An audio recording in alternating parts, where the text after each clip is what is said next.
Sometimes one might be tired of speaking about the Nigerian Civil War. But if you continue to read accounts of the war, and you begin to get different perspectives of what happened, you will have no option but to continue to explore details of the past, to create a better understanding of today, and to build a future of hope for all. That is what reading this book again has done to me. I have read it in the past, but in recent time, I decided to flip through the pages again.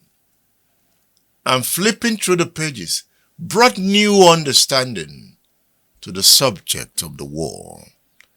The book I'm talking about is The Tragedy of Victory, on the spot account of the Nigeria-Biafra War in the Atlantic Theater.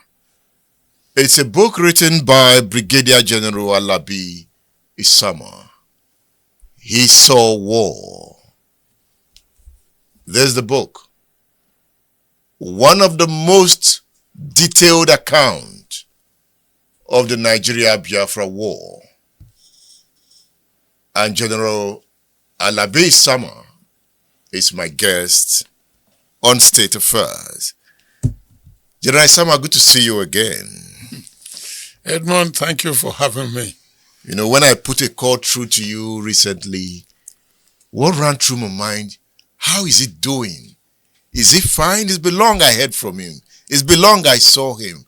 And when your voice came on the phone, it was still as rich as ever. And I said, the general is still strong. So this time, I need another interview with him. You are still strong. Praise the Lord. You'll be 85 by the end of this year. Yes, 24th December. You'll be 85. I'll be 85. And you are this strong. Well, if you say I'm strong, I thank you for your kind words. That's what my mother called kismet, the wish of God. Kismet, K-I-S-M-E-T, kismet. God wants it that way, so be it. Your mother was so prominent in your life. Indeed. She was like everything to you, right? Indeed. Because my father died when I was just 4 years old. When I was just 4 years old, their business was booming. And somehow, according to my mother, fell sick within a week, and he died. And he died. So, if he didn't teach my mother how to trade, my mother would have been a Muslim porter somewhere in Ilorin. It was this trading that saved my life and put me where I am today. My mother got the whole family out of poverty. The family of my wife out of poverty. Everybody that knew my mother got that person out of poverty. Your father was an Okwani man. Yes. From the present Delta State. Yes, from Utabono. Utabono is the town. The village is Ikribi. The local government is called Kwale. But don't speak Kwale to me. Ndao.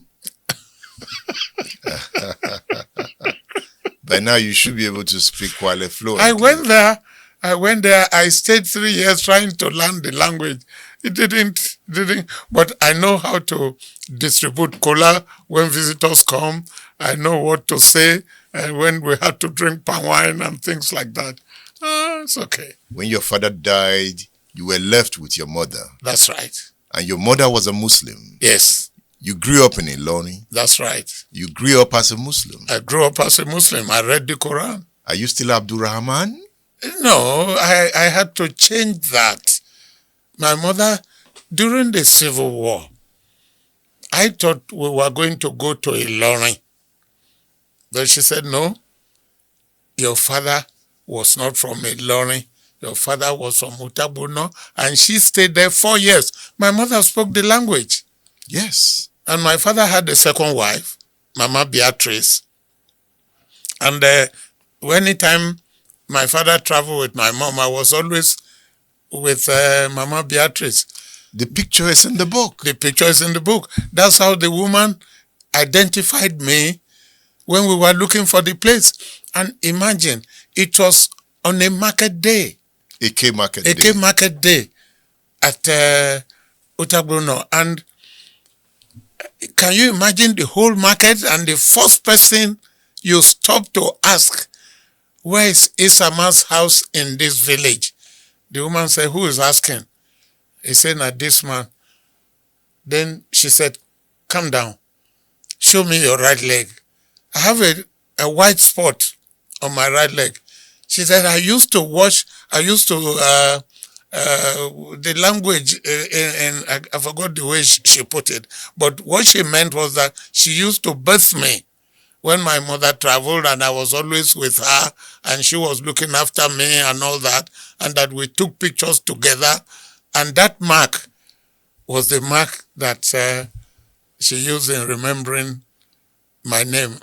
And she went to bring out the picture. She went and brought out the picture. And that was me. I was 4 years old. I was 4 years old. And you finally saw the place of your father's birth. That's right. And you were happy. I was, absolutely. By this time, you were already a soldier. Yeah, I was already a major. I was a major. And when we got to the village, and my mother was telling everybody to declare for the federal government, and they said, all right, look, what is your name? I said, Abdurrahman. Abdulke. The man got annoyed. You brought a Hausa man to come and say we should come and declare for federal government? Mama Beatrice saved the day. So, but then look at it. Either way, Biafra did not trust me. The northern troops, the federal troops did not trust me. You were like between the devil and the deep blue sea. That's exactly how I wrote it in the book. Very interesting life I went through. Yes. And you had to swear to an affidavit. Yes. To change your name. Yes. From Abdurrahman to Alabi. Alabi Isama to Alabi Isama. Isama. Your father gave you the name Godwin. Yes. Before but he died. I used the name Gordon all the time because the PZ, my father worked at the PZ, and they were Scottish. So I don't know if people do that now. My last child was 17 years ago. The family will give you names. The friends will give you names. So I had Gordon, and Godwin as my middle name. I had Moreni Keji, and I had all these names that people gave me. But I kept on with Gordon and Godwin. But Abdurrahman gave you that advantage and the opportunity to join the Nigerian army from the north. Yeah, from Ilorin, yes. But I could have probably joined from anywhere if I passed the exam. At that time, this north-south thing was not really there. You had to pass the exam. And the exam was rigorous. And that was what happened. But you also mentioned here that at some point, the standard for enrollment into the army began to fall because of the politicization of the army. That was when I was sent to go and recruit northern officers. What happened there was that there was a coup in Togo against their president called Olympio. Yes, Sylvanus Olympio. Olympio. And they were dragging the man on the floor. And NPN, which was the Northern Political Party, won the election. NPC, you are very correct. Northern People's Congress, you are very correct. And then they panicked that this could happen to them. The Igbo officers were 37. The Yoruba officers were 10. The northern officers, the Hausa speaking group, they were only 8. And as a matter of fact, they had that was one of the problems we had in the country. The first coup was a great disaster. It was to one side, and they killed the northern officers and the politicians. And who led the coup was an Igbo-speaking man. That was why it was an Igbo coup. It was not an Igbo coup. They were like minds, university students, and Nzeogwu himself. They were just like minds. They could not be indifferent to what happened in the country. They wanted a good governance and good country. So the intention was not Igbo dominance? No. It was, up to today, I will swear to that. You met Nzeogwu, right? Oh, very well. Very well. Tell me about him. Well, a very brilliant officer, and he was in Kaduna.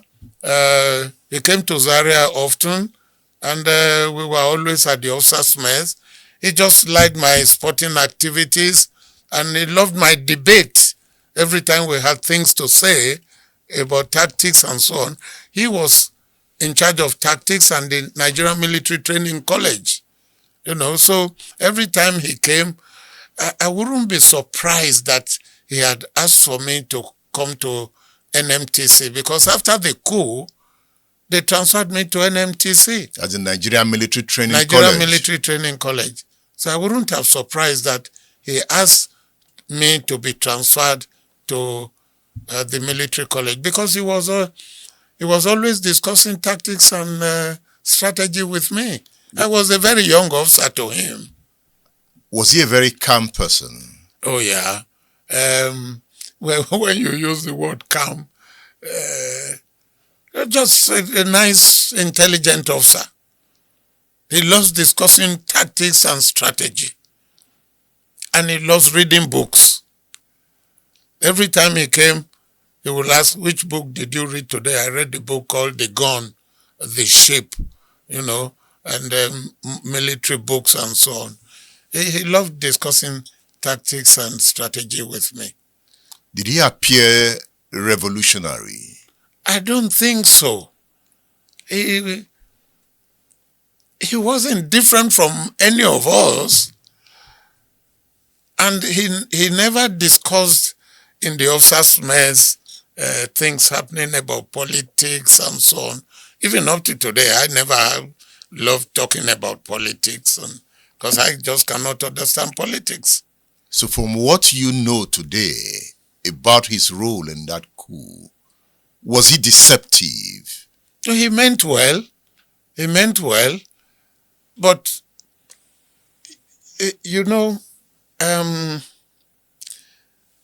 issues like this, let me put it this way. Human beings, the vitality of human beings is peaceful. But even by nature, human beings are humane. We're nice people. We want good things. We want good life. But along the line, some warped people will come and say, you are white, I am black. You are north, I am south. I am rich, you are poor. In the east, they will say Osu and rich man, all those. So they play on your emotions. Many civilians perhaps had done that to him. And because they did that to him, maybe, he got these ideas.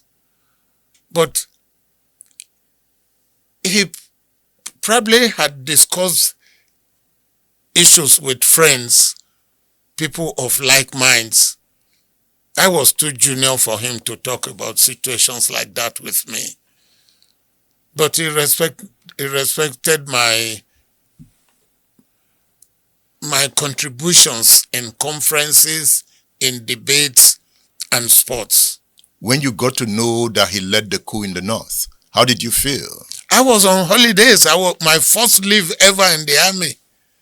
After my operations with Nzeogwu and General Mamalari, we had an exercise called Exercise Bellyache, where instead of Nzeogwu capturing me, I captured Nzeogwu. The story is in my book. You know, from there, we started thinking that things were not going well in the country. Officers were discussing politics, corruption, people getting 10%, and openly they got 10% in business and so on. But I was a bit too young to discuss such issues with senior officers. It's not like now where junior and senior officers were talking. In the officers' mess, you have to take your place in those days. But these so-called senior officers were young men. Yes. Some of them were in their late 20s. Yes. The thing was, they took over from the British. The British had their nose up. They too had their nose up. It's still happening to today. The leader was British. You took over from him. So, Alabi that used to come and discuss with you and play with you and eat with you. Oh, now I'm a governor. You don't have a chance. Obilo is at the gate. Tell him I'm sleeping. You know, so the situations went wrong. Situations went wrong after the independence in the country. And the reaction from the Kupis, from the Nzeogwus, yes, was appropriate. Is that what you are saying? Well, at that time, killing was not, I couldn't have imagined them killing anybody, especially the senior officers. In fact, my mother said, and I wrote it in my book, that whoever kills Sadana will not see Christmas. Yeah. And many of them never saw Christmas of that year. That was what happened. I mean, it was very bloody. My mother was coming from Zaria to see me at Kaduna because she heard that they were killing officers and everybody. She was there discussing with some people in the public transport, and they happened to be Ukwane people. So she spoke the language with them. They got to the roadblock. They told everybody to calm down. These two people, husband and wife, were killed. That started my mother's involvement also in the Civil War. Look at how you wrote it here. Yeah. You said on page 27. Okay. In the public transport, my mother sat by a couple who were speaking Ukwane, the language of my father, a language spoken by the people of Ndokwa area of today's Niger Delta area. Okay. The couple was shocked to see and hear an Ilorin woman with 3 tribal marks speaking Ukwane language fluently. They became friendly and chatted away in a bus in which they were traveling. That again was the power of language for unity, which we have failed to appreciate as a people. That's right. So the point you are making there is that we have not appreciated our diversity. No. You feel there's strength in diversity? That's right. That's right. And we had accepted English as our language, as our common language. Whereas we could do better than that. For instance, if today you say all schools, if you are Yoruba, you must pass one other language, either Igbo or Hausa. And if you are Hausa, you must pass one other language in your high school, which was either Igbo or Yoruba. And the Igbo will do the same, either you pass Yoruba or you pass Hausa. Can you imagine the number of teachers, Igbo teachers that will be in the north, Yoruba teachers that will be in the north, Hausa teachers that will be in the north, in the east, in the west, at that time? Do you understand what I'm saying? Yeah. So there will have been so many Hausa teachers teaching Hausa language in the west, in the east, and even in the north, because the north also had Yoruba and Igbos living there. So that would have brought deeper integration of the tribe. Oh, yeah. By language, all of us will have probably, by today, we will have had a lingua franca, even if you didn't have it. But I would have known how to speak Yoruba or how to speak Igbo, a language other than my language. You said here, then the bus was stopped at a military roadblock mounted by northern troops between Zaria and Kaduna. Yes. During the arrest after the coup, right in front of my mother, these two Igbo look-alike families were dragged aside and shot dead right there. That was happening in Kaduna then. Yes.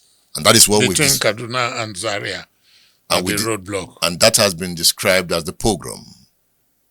No.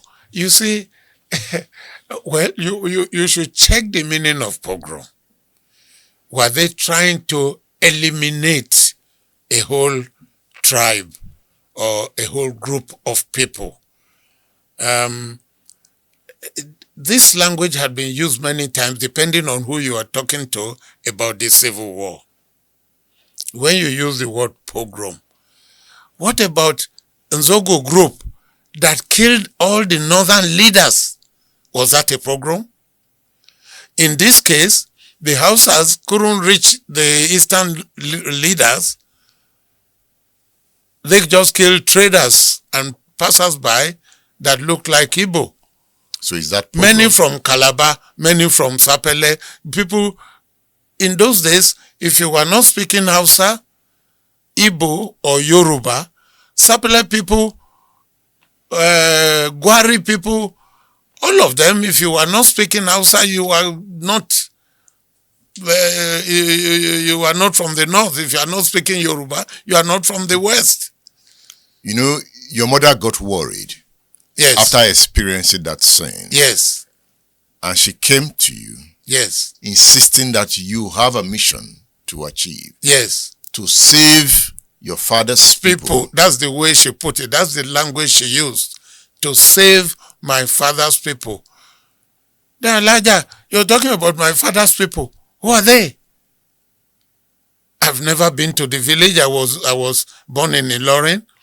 I followed you and my father, according to you, to Kwale. You people stayed there for 4 years. You were able to speak the language. I cannot speak the language. I was told that I was speaking the language when I was little, but I couldn't speak the language after all, since I stayed in Ilorin and in Abeokuta. I didn't speak the language anymore. So who are these my father's people? That was the problem between myself and my mother. And she insisted she wouldn't take no for an answer. That you must deliver. She went to Emir of Ilorin. Who was in a meeting at that time? At Kaduna. And she also... She wanted to go to Ilorin, as a matter of fact, to meet the Emir. But then we were told that all the Emirs were holding a meeting at Kaduna with the governor. Usman Katsina. So we went to Usman Katsina, who took us to the Emir. The Emir came back to Usman's office, who was the governor of the northern region at the time. And that was how my mother told her story again, that she would like me to save the lives of as many of my father's people. Elijah, you're talking of my father's people. Who are they? This was your mother who didn't want you to join the army. That's right. And now you have joined. Now I joined the army. Now you don't. I wanted to leave the army with all these killings, and you say no. That you must save your father's people. And you began that mission. Of course I did. To save military officers of southern origin. Yes. You put some of them in the train. Yes, particularly those of the NMTC. They started killing the Igbo officers at NMTC. In fact, I wrote about one Major Wakwe, Simon Wakwe. Yeah. Very nice officer. He was my classmate. We went to England the same time. We joined the army the same time. Very brilliant King's College boy. He was from Arochukwu. They shot him at the back here, and the bullet came out of his mouth. He refused to die. He didn't die. That's exactly the word I use in the book. He refused to die. We put him in the plane. He got to Lagos, and they drove him off. And he lived. He lived. It was brutal during that time. Everybody was killing everybody. There was no command and control. Everybody was killing everybody. Even those you put in the train at some point They were ambushed at Mina.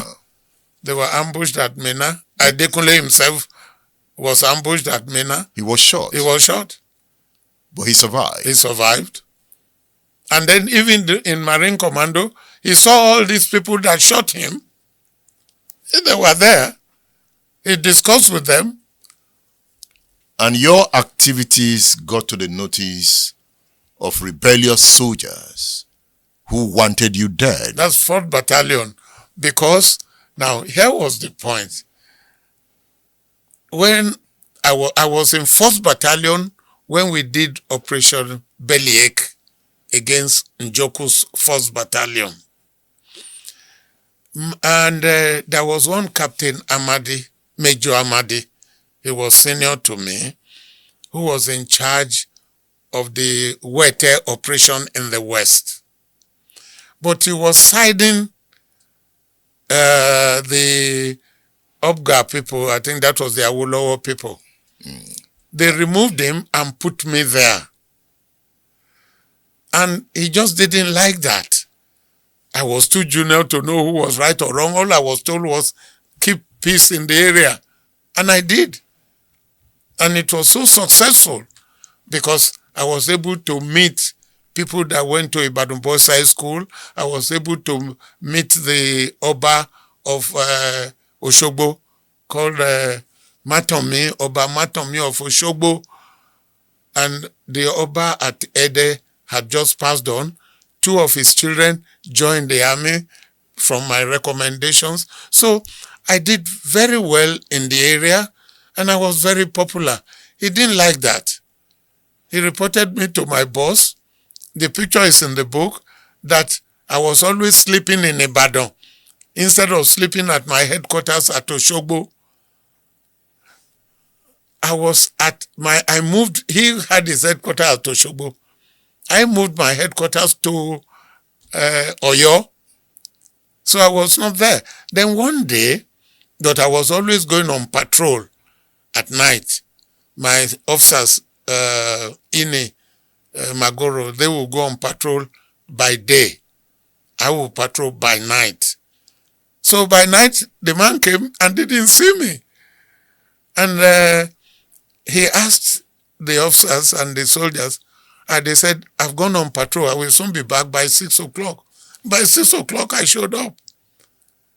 He said, he was told that I was never around with my troops. But the point is, there had been peace since I got there. How did I do that? And they said I was sleeping at Ibadan. I was not sleeping at Ibadan. And the soldiers that we went on patrol with every night confirmed that I was not sleeping anywhere at Ibadan. So the Igbo officers in 4th Battalion were not my friends. So my friends were Hausa officers. I wrote it in the book like that. So during that coup, they killed this commander, Abogo Lajima. And they expected me to come back from leave so that we can kill the Igbos together. But I didn't come back. I spent my leave. And I went to see Nzeogwu at the brigade headquarters. What is happening? He told me the story. I was there with Nzeogwu at the army headquarters, at the brigade headquarters. You see, so the 4th Battalion was expecting me to join them in killing the Igbos and Igbo officers in Ibadan. But I didn't come back. When you didn't join them? They were now looking for me. And I was now saving the Igbo officers of NMTC and Igbo civilians that came to the train because it was announced on radio. And Hassan Katsina backed you in that operation? Yes, he gave me all the authority to use the vehicles, to take the rail and all that, to take the coaches and everything. Was he really sympathetic to the cause of the Igbos and other Southerners in Kaduna at that time? Exactly, that was a word I would like to use. It was very sympathetic because when Nzeogwu was killed, he gave Nzeogwu a full military burial. I want to ask why. When was that done? Because Nzeogwu was friendly with everybody. He was so educated that when Nzeogwu, when he discusses with you, you will see that this man has something upstairs. He was very friendly with everybody. He went to Hassan. He said, hey, which one will you do? Are you joining me or not? And that one say, I join you. If Hassan did not say, I joined you, he probably would have gone him down. He was that tough. Well, that's not tough. That's not tough. I would not say that's tough. Because I just can't explain it. To me, it will be wickedness. It's because you don't care about life. It was a desperate moment. Yeah, well, desperate about what? It was a revolution. Yeah, well, if it was a revolution, then you must succeed or you are dead. You must succeed or you are dead. It's either of the two. But then, by the time he got to Lagos, he was arrested by one war and all that. They didn't do anything about it, even if they had just put them in jail. But they were in prison. Yeah, they were in prison and nothing happened. There's a picture in your book on page 23. Okay. My sent off from 3rd Battalion at Kaduna to NMS Zaria, 1962. Yes. You have David Bamigboye and Lieutenant Emmanuel Ifajuna in this picture. Yes. You know, we talk more about Nzeogwu, the role of Nzeogwu in that coup. Yes. Ifajuna does not get the kind of mention that Nzeogwu gets. Why is it so? Yeah, because the world doesn't think about a second person. You are either first or nothing. But he was key to that coup. Yeah, he was, but he was a failure. He did not accomplish anything. In the Lagos end. In the Lagos end, he got 1 or 2 people killed and he ran away. In fact, it got to a stage that he was afraid of killing again. So he wasn't wicked. Like he wasn't a kind of, he didn't have that kind of mindset of killing. He was like a revolutionary and didn't bother anymore. Imagine if Nzeogwu was in Lagos, what would have happened? Nzeogwu would have leveled Lagos. But if Ifajuna was in the north, he would have failed again. It was not the leader type of person. And they gave him Lagos. Well, he was transferred to Lagos. He was working in Lagos. They couldn't take him anywhere else. He was the brigade major to General Mamalari, and he was supposed to kill Mamalari, which he did. And Mamalari was his boss. The same Mamalari that loved your tactics. Exactly. You know, Mamalari felt you were innovative. That's right. Again, you know, during that coup, I met one officer, Jembe, and I said, did they kill Mamalari? He said, yes. Okay. I just left it like that. He was like my mentor. He loved, he was the only Nigerian instructor at the military college when I was a cadet. And there was no time I went to play football that he didn't go. He watched me play football all the time.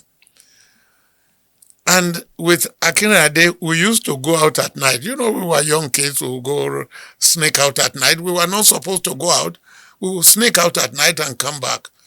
Many of the Igbo officers, like a name I remember, Anyon, he promised to, he said he will want to go out with us. Look, you have to know how to do long jump. He said, I'm champion of long jump in my school and all that. Anyway, we took him along. Akinade jumped. I jumped. Anyon fell in the river. Now, we realized he couldn't go to where we were going. We were going to a nightclub. Now, to go back, if he was caught, we would be in trouble. We had an escape route and how to come back. They caught him. And when we got back, we went to sleep quietly. Nobody knew where we went. And then he had mentioned that he went out with Alabi Isama and Akinade. They went to the room and they found two of us sleeping. You Chris, I think you're getting mental. Anyway, the Anyon was a brilliant officer, but he failed. He failed. Now, we knew how to go out and how to come back. If this man was caught, we would be in trouble, so we went back and we went to sleep. The only people that knew we went out were the people, my bedmate and all that, and the roommates and so on. So when that members of the 4th Battalion, when they came to Kaduna, and they needed you dead, they wanted me dead for not supporting them. The way you were sneaked out of Kaduna is interesting. Yes. You got a plane ticket. I got a plane ticket paid for by Abba Kyari. He was a major, I think, or lieutenant colonel. Anyway, and then he told Waziri, who was an instructor with me at the tactics school. They had NMTC, Nigeria Military Training College. And if the Nigerian Airways never arrived on time, 8 o'clock, was supposed to take off 8 o'clock, to arrive like 7:30, take off 8 o'clock. It had never arrived even before 9. But on that day, it took off exactly at 8 o'clock, and we were told that 1st Battalion people came to the airport. I had gone. They said... They came to look for you? Yes, they came to look for me. They wanted me to be with them. There was just chaos everywhere. There was no control? Who was going to do the control? There was a revolution in the country. It was a disaster.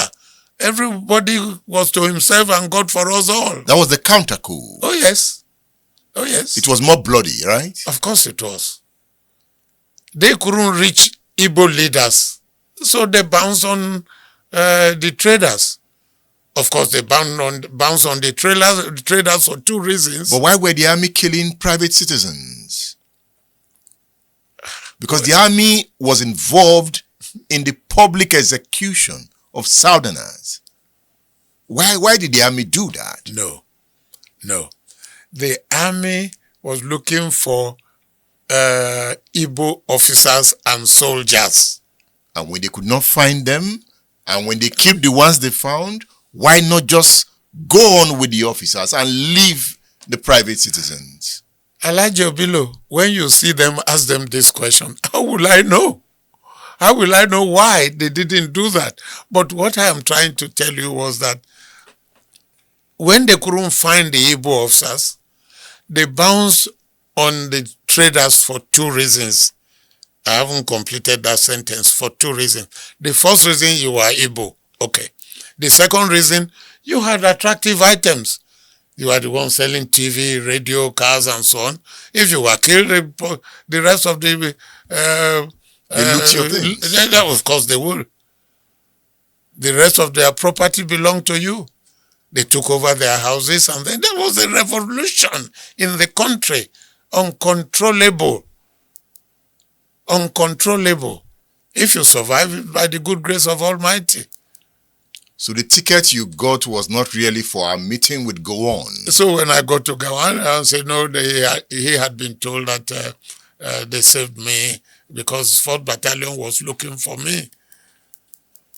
You know, to show you how people seem to like me in the army, my activities, my sporting activities, my debate and conferences and training. I was very popular with the troops as well. Why were you so excited to go on a tour of the North to educate school students to join the army? All right. No, it was not my idea. The late Sardauna, may he rest in peace, he told one Green, the picture of Green is in the book. Yes. And I was like a brilliant northern officer. I was at Brahman, remember? Mm-hmm. And learning person. I read Quran and all that. Now, he specifically pointed that I should go and recruit northern officers because there were only 8 and the West only 10, the East 37. So I went to Gindri, Kefi, Barewa, all these schools in the North, Ilorin, GTTC, Umuaro, all secondary schools in the North. We didn't get enough. So we lowered the standard for teachers training college. You lowered the standard? Yes, and that was still not enough. So there was what we call RSA, a British exam, which was said to be equivalent to GCE or something. Anybody that passed that was also recruited because nobody in the North wanted to join the army. The civil service was just, even in the country, nobody in the Western region wanted to join the army. But the question is that the standard had to be lowered. To be able to get enough. To be able to get enough. Yes. At that point, we began to destroy society.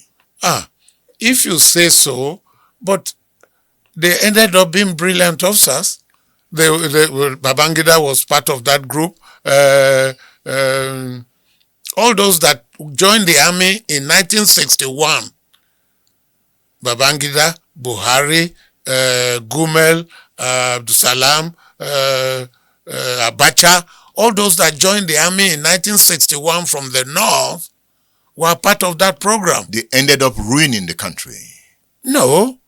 What I'm saying is that these were brilliant officers eventually. Brilliant people who transformed a country potentially great to a poverty-stricken land. IBB was Nigeria's head of state. Abacha was head of state. Buhari was head of state. Abdul Salam was head of state. Is this the Nigeria of your dream? No. Here is the point. I understand what you are trying to say. But there was a system in the country called feudalism. In feudalism, the elders were, okay, let me give myself as an example of feudalism. In Ilorin, where I was born, after the death of my father, my mother brought me back. You couldn't bring a Godwin or Godwin back to her family place in Ilorin. So I was still a Brahman, right? Now, there was what we call Bale, the leader in the family, will be the oldest, the leader in the family. Bale every morning will give the children some money to go and buy food. The wife was selling the food. Ruka. So this Bale, Alabi Kanike, in the family was the eldest. And the family was called, and they are still called Ubandawaki. They are in charge of cattle in the area. When he died, who was going to give us money? There was nobody to give us money. I was just a young boy of 5 or 6. And I stayed at the junction. My mother was not around. I will hold a plate as a beggar, and somebody will put a farthing there, or nini they call it. It's like say, okay, just say 1 naira. They put a 1 naira. I'll go and buy rogo, which was cassava. Then another person passing will put another one. I was a beggar. And then I'll go and buy granite. I still like eating granite till today. I'll go and buy granite. That was breakfast, lunch, and dinner. Now, I'm taking you on a journey now. Watch. Those elders, those that were older than myself, who were like 10, 15, who used to get money from this man and couldn't get money. They were stealing and picking pockets and stealing things, and police catching them. At that time, if any of them would be told, I give you 1,000 naira or whatever the coin at the time, which was pounds and shillings. If I give you £1, go kill that man. It is feudalism that caused the unrest in the country till today. And we can blame the leadership of the North for that, right? It is the leadership. Was Obasanjo not leader in the country? But was he a feudalist? Oh, well, what did he do to change feudalism? Did he change feudalism? That was how Awolowo lost election, because he said he will change, first of all, he will change feudalism. 2, he will probe the army. The army was going to hand over to him. Obasanjo did not want that, so he hated Awolowo for that reason. You said in your book, yes, on page 21, okay, that by October 1st, 1960, there were 57 Nigerian officers, of whom the North had only 8. You have mentioned that? Yes. The East had 37. Yes. And the West had 10. Yes. How come the East had 37? What happened? In the days of the British, they had not started the idea of northwest, south, north. At that time, you were the brilliant person in the country, and they recruited you because you joined the army. And every school in the north, all secondary schools, as a matter of fact, in the east and the north, had cadets. Umahia Government College had cadet section in the school. So these British had these people, the students, as cadets. And those of them that wanted to join the army, they pushed them to the army. So the selection was based on merit? Well, based on merit and your love for it, because in the north there was so much to do. They had civil servants. There was, as a matter of fact, we're talking about free education of Awolowo.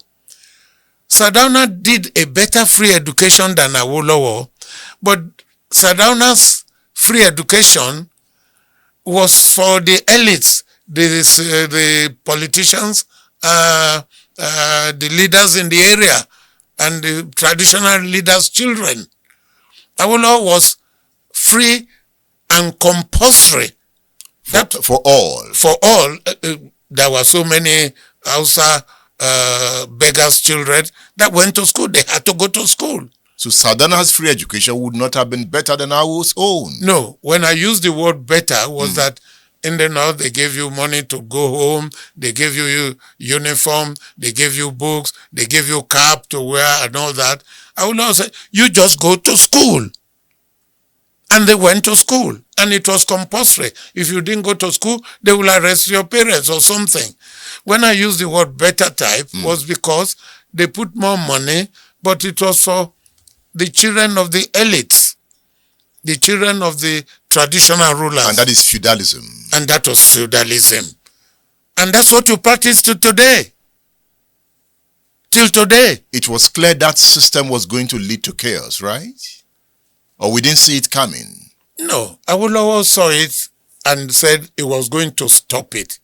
So the northerners that were enjoying it, you see, go to any village in Nigeria today.